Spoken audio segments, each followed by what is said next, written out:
Frankenstein, the Modern Prometheus, by Mary Shelley. Chapter 14. Some time elapsed before I learned the history of my friends. It was one which could not fail to impress itself deeply on my mind, unfolding as it did a number of circumstances, each interesting and wonderful to one so utterly inexperienced as I was. The name of the old man was De Lacy. He was descended from a good family in France, where he had lived for many years in affluence, respected by his superiors and beloved by his equals.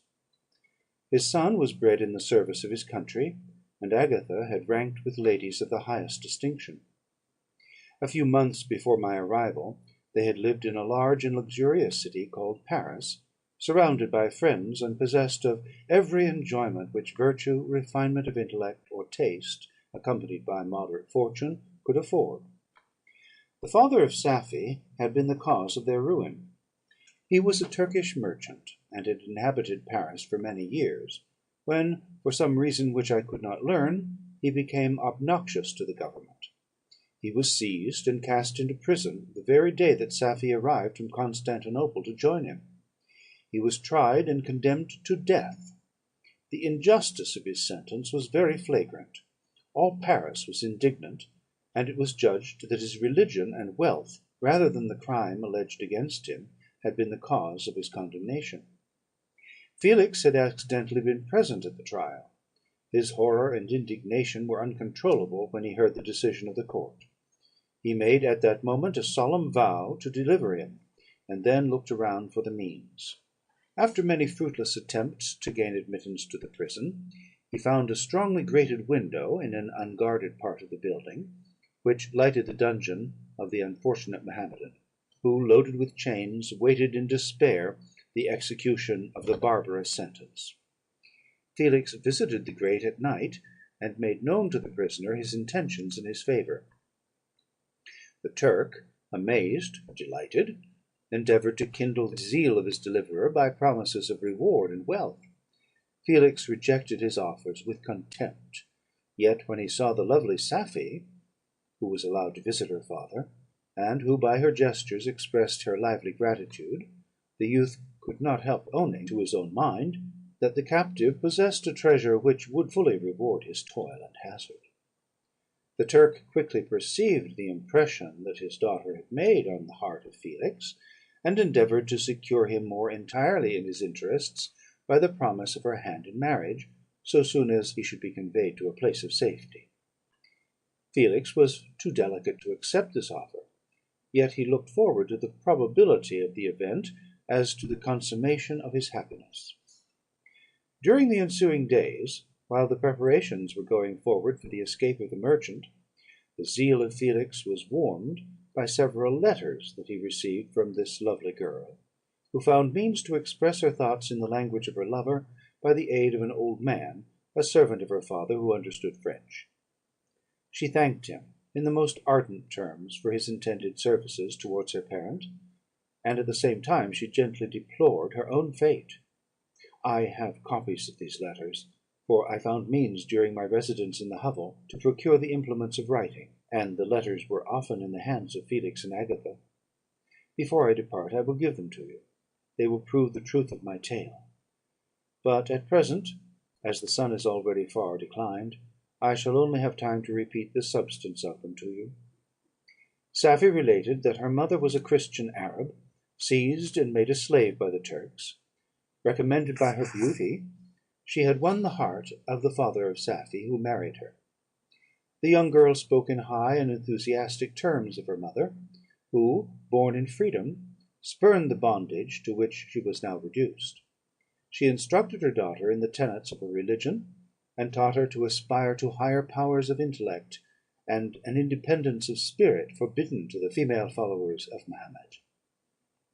This lady died, but her lessons were indelibly impressed on the mind of Safie, who sickened at the prospect of again returning to Asia, and being immured within the walls of a harem, allowed only to occupy herself with infantile amusements, ill suited to the temper of her soul, now accustomed to grand ideas and a noble emulation for virtue.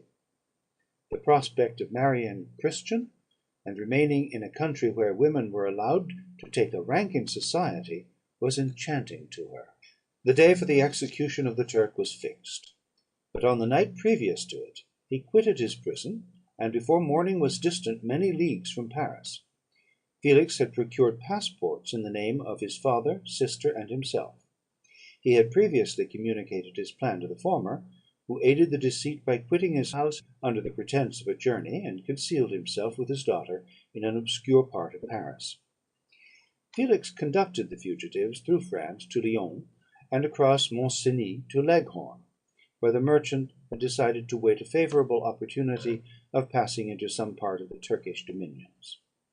Safie resolved to remain with her father until the moment of his departure, before which time the Turk renewed his promise that she should be united to his deliverer, and Felix remained with them in expectation of that event; and in the meantime he enjoyed the society of the Arabian, who exhibited towards him the simplest and tenderest affection.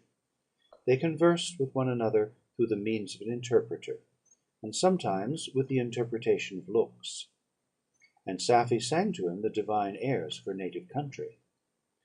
The Turk allowed this intimacy to take place, and encouraged the hopes of the youthful lovers, while in his heart he had formed far other plans. He loathed the idea that his daughter should be united to a Christian, but he feared the resentment of Felix if he should appear lukewarm, for he knew that he was still in the power of his deliverer if he should choose to betray him to the Italian state which they inhabited. He revolved 1,000 plans by which he should be enabled to prolong the deceit until it might be no longer necessary, and secretly to take his daughter with him when he departed. His plans were facilitated by the news which arrived from Paris. The government of France were greatly enraged at the escape of their victim, and spared no pains to detect and punish his deliverer. The plot of Felix was quickly discovered, and De Lacy and Agatha were thrown into prison. The news reached Felix, and roused him from his dream of pleasure. His blind and aged father and his gentle sister lay in a noisome dungeon, while he enjoyed the free air and the society of her whom he loved. This idea was torture to him. He quickly arranged with the Turk that, if the latter should find a favourable opportunity for escape before Felix could return to Italy, Safie should remain as a boarder at a convent at Leghorn, and then, quitting the lovely Arabian, he hastened to Paris, and delivered himself up to the vengeance of the law, hoping to free De Lacy and Agatha by this proceeding. He did not succeed. They remained confined for 5 months before the trial took place, the result of which deprived them of their fortune, and condemned them to a perpetual exile from their native country.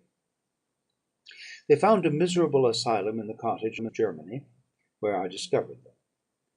Felix soon learned that the treacherous Turk, for whom he and his family endured such unheard of oppression, on discovering that his deliverer was thus reduced to poverty and ruin, became a traitor to good feeling and honour, and had quitted Italy with his daughter, insultingly sending Felix a pittance of money to aid him, as he said, in some plan of future maintenance. Such were the events that preyed on the heart of Felix, and rendered him, when I first saw him, the most miserable of his family. He could have endured poverty, and while this distress had been the meed of his virtue, he gloried in it; but the ingratitude of the Turk and the loss of his beloved Safie were misfortunes more bitter and irreparable. The arrival of the Arabian now infused new life into his soul. When the news reached Leghorn that Felix was deprived of his wealth and rank, the merchant commanded his daughter to think no more of her lover, but to prepare to return to her native country. The generous nature of Safie was outraged by this command. She attempted to expostulate with her father, but he left her angrily, reiterating his tyrannical mandate. A few days after, the Turk entered his daughter's apartment, and told her hastily that he had reason to believe that his residence at Leghorn had been divulged, and that he should speedily be delivered up to the French government. He had consequently hired a vessel to convey him to Constantinople, for which city he should sail in a few hours. He intended to leave his daughter under the care of a confidential servant, to follow at her leisure with the greater part of his property, which had not yet arrived at Leghorn. When alone, Sappho resolved in her own mind the plan of conduct that it would become her to pursue in this emergency. A residence in Turkey was abhorrent to her. Her religion and her feelings were alike averse to it.